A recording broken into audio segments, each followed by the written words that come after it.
Nul n'ignore qu'il n'y a pas longtemps que le territoire de Congolo a perdu l'un de leurs.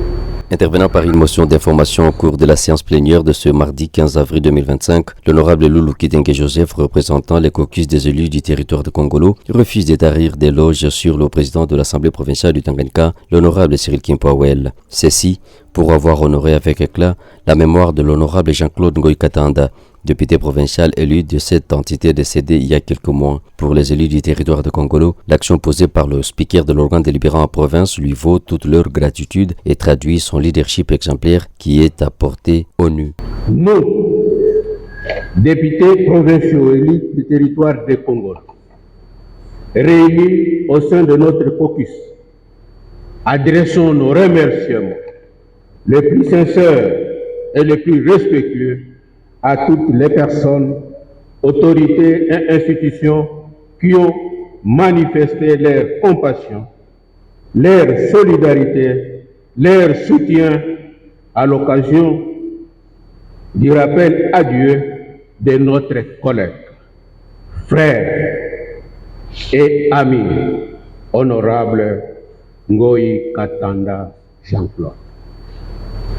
Votre présence, vos prières, vos messages et vos gestes de solidarité ont été d'un réconfort inestimable durant cette douloureuse épreuve. Grâce à vous,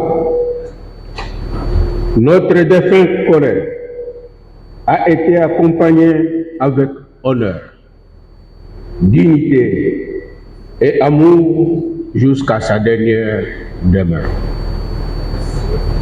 Nos remerciements s'adressent particulièrement à l'honorable président de l'Assemblée provinciale du Tanganyika et toute sa délégation pour leur présence réconfortante au lieu du deuil à Lubumbashi.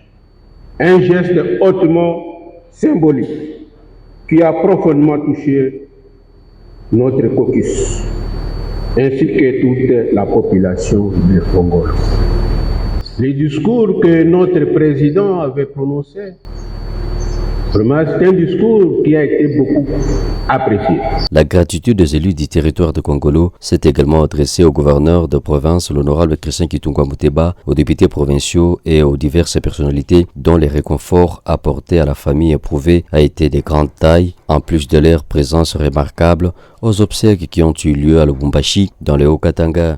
Pour rappel, l'honorable Jean-Claude Ngoï Katanda s'est éteint en date du 26 janvier 2025 en Afrique du Sud des suites d'une maladie. Élu du territoire de Congolo, l'illustre disparu coiffait également la commission ECOFIN de l'Assemblée provinciale du Tanganyika qu'il gérait en toute responsabilité.